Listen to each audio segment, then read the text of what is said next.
By the time that HOA President Marlene Whitfield filed her fraudulent lien on my 3,200-acre ranch, I already had the FBI reviewing a $2.3 million mineral rights heist. I am Jake Riverside, 52, third-generation cattleman. Picture this. You are fixing a fence post on land your great-grandfather homesteaded 60 years ago. The morning mist rolls across spring-fed pastures where 3 generations raised Angus. You smell fresh hay, hear cattle lowing, and feel gravel crunch under boots that have walked the same path thousands of times. Then you open a certified letter at 7 a.m. notice of property sale. Your 3,200 acres sold at auction for unpaid HOA dues of $847. That is what happened to me. The HOA was Meadowbrook Estates, 47 luxury homes built on former wheat ground. Marlene arrived from California with a tech executive husband and a talent for control. Within 6 months, she became president. Within a year, she made everyone miserable. She called my cattle an eyesore and my barn non-conforming. Her perfume fought the honest smell of hay when she stood on my porch demanding standards for property values. I held the leather-bound deed my grandfather passed down and told her the truth. Your community ends at that fence line. The harassment started small. My mailbox knocked down twice, a gate found open, and 30 head drifting down County Road. 18. Anonymous complaints about unsightly agriculture and health hazards. Then an assessor arrived with a tablet and a frown. Sir, records say portions of your property were reclassified in 2019. Reclassified as part of the HOA. The county screen showed my ranch. Under HOA jurisdiction, switched from agricultural to residential agricultural without notice. The change date was April 15th, 2019. I could prove. I was at work that entire month as a diesel mechanic. No hearing. No letter. One day my land was mine. The next day it belonged to a subdivision that did not exist when my great-grandfather broke ground. A second certified letter ordered compliance with architectural guidelines in 30 days, or $50 per day in fines. My barn was labeled non-conforming. I stood where my great-grandfather first surveyed our slice of heaven and watched the sun slide down the hills. This was not about hedge lines or mailbox color. It was about money, power, and a plan to take everything. I hired Kowalski Land Surveying. It's the same family business my grandfather used in the 1960s. Old stakes still marked, the federal homestead lines. The GPS confirmed a beautiful fact. Meadowbrook's manicured entrance and common grass sat 50 feet inside my boundary. According to the original grant, the HOA built on my land. I did not confront them. I researched. Marlene had been fired from a California HR job after a discrimination suit. Inspector Morrison, the same man citing me, lived 2 houses down from Marlene.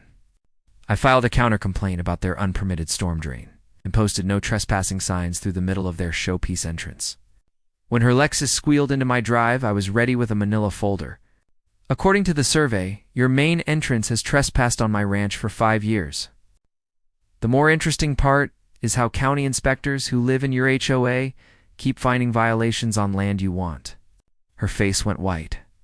That night I called my ex-wife, Patricia, a paralegal with a sixth sense for fraud. She saw it immediately. This is not random. This is systematic title fraud. I worked until 2 a.m., building a paper wall on my grandfather's oak table. Every tax bill. Every AG exemption. Every brand inspection. Every fence receipt. Then the real break?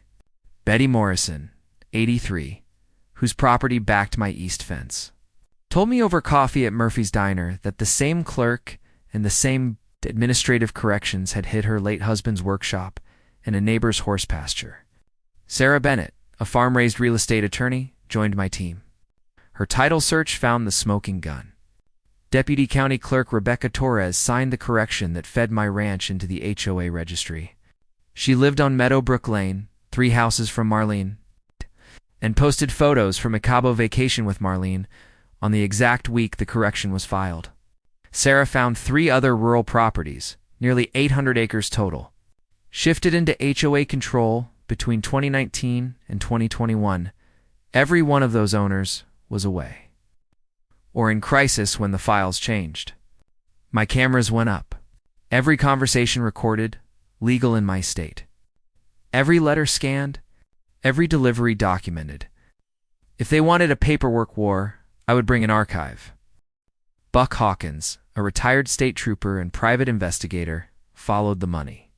Bradford Whitfield's tech firm, Horizon Data Solutions, had partnered with Chesapeake Energy on mineral rights targeting. Satellite geology flagged my ranch as a high priority. Natural gas site worth $2.3 million over 10 years. Their harassment began 6 months after the survey. That was the motive. They were not trying to steal my barn. They were trying to steal my mineral rights through HOA foreclosure. Sarah pulled HOA financials, which were public. Legal consulting fees totaled $847,000 across 3 years for a 47-home subdivision. Recipient, Whitfield and Associates Legal Services, owned by Bradford's brother-in-law. The pattern was obvious. Manufacture violations, run up sham legal bills, force foreclosure, then flip the gas rights. Betty secretly recorded a 40-minute HOA meeting on her grandson's phone. Marlene admitted they had invested too much time and money to let some hillbilly farmer ruin everything, and that Chesapeake expected those rights by December. It was not about standards. It was greed. Then Sarah opened my great-grandfather's original homestead grant and found the federal anti-speculation clauses. The grant protected homestead land from fraudulent acquisition and made violations a federal offense with treble damages. My grant also included subsurface rights, oil, gas, coal, all of it. The law was clear. Anyone trying to take homestead land for speculative development could face federal prosecution and pay triple damages. I told Sarah exactly what I wanted. File a quiet title action to clear my deed completely. Sue for fraudulent lien and attempted theft. Refer the entire scheme to the FBI white-collar unit. We built a coalition. 7 property owners, nearly 3,000 acres, each with a story. Murphy's Diner sold Justice Coffee to fund legal work. The Farm Bureau pledged expert witnesses. The local bank president wrote a public letter of support. Tom Bradley, the newspaper editor, who remembered his grandfather losing land to bad eminent domain, turned our story into a statewide series. Meadowbrook had kicked a hornet's nest. Cornered people get reckless. Sabotage started with cattle water troughs that smelled like motor oil. I documented every ruined gallon and every vet bill. Then fences were cut in 3 spots at 2:17 a.m., and my herd hit County Road 18 at dawn. Buck's wildlife cameras caught what their planner missed. Bradford's Mercedes parked on the shoulder at 2:15 a.m., and Bradford himself slipping through the fence with bolt cutters and a flashlight. Anonymous complaints triggered visits from the state fire marshal, the EPA, and even the IRS. The tank was permitted. The creek water quality improved under rotational grazing. The audit was harassment by design, but we answered every letter and logged every hour. Inspector Morrison found $5,000 in cash under his windshield with a note suggesting my barn, which might fail inspection if he needed vacation money. He went straight to the sheriff. The cash traced to Marlene's account. The handwriting matched. Meanwhile, my son Tyler noticed our internet was slow and traced a van siphoning our network traffic from county property. Buck linked the van to a private detective agency hired by Horizon. When Sarah told the FBI that Horizon was monitoring a federal matter, the company found itself under investigation for obstruction. Community lines hardened. Ranchers patrolled my fence lines in shifts. Murphy's Diner refused service to HOA board members. The hardware store posted a sign that read, "We stand with rural property rights." Marlene turned to character assassination with fake profiles. Patricia, my ex-wife, flattened the lies with a public statement, and the town rallied. The most vicious move targeted my kids with anonymous CPS complaints. We cooperated. The case was dismissed in 2 weeks.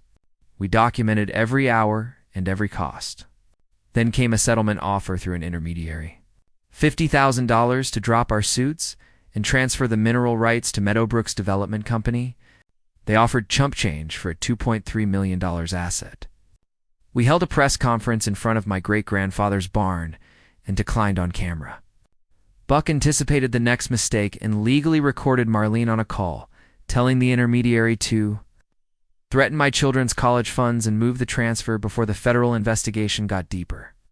Bradford filed for divorce within 24 hours, and Horizon tried to distance itself. Too late. The county commissioners met on October 15th. By 7 a.m., the steps were packed. Farmers in clean shirts stood shoulder to shoulder with suburban families, who now understood what their board had done. 3 local TV crews set up. Sarah walked in with boxes of evidence and a timeline that could stop a train. The agenda read, review of improper registry changes and potential HOA abuse of authority over agricultural land. Sarah explained how my ranch was fed into the HOA registry in 2019. It was out notice while I had proof of presence.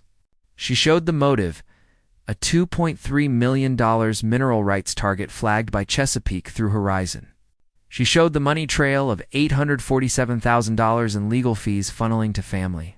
She played Betty's recording of Marlene admitting delivery deadlines to Chesapeake.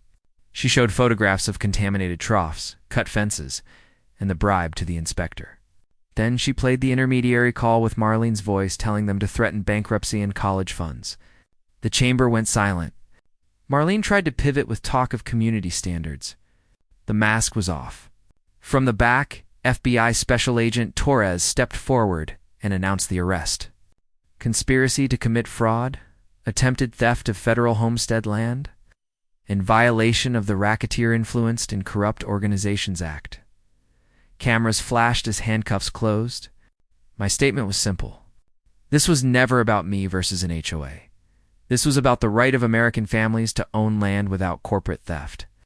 My great-grandfather homesteaded with sweat and faith. Today, those values won.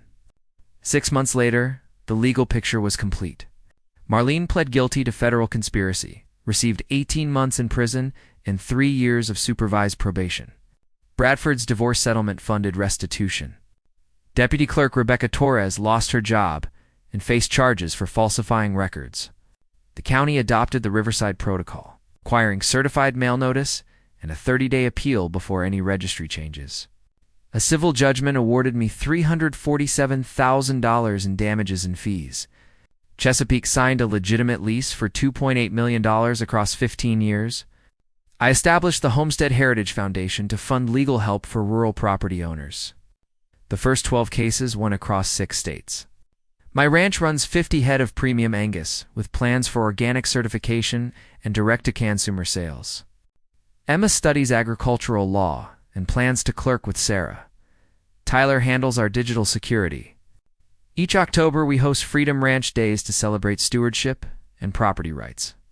The conservation easement we recorded protects 500 acres forever. Standing on the hill at sunset, I can see cattle where they planned gas pads, families where they imagined pipelines, and kids laughing where they drew access roads.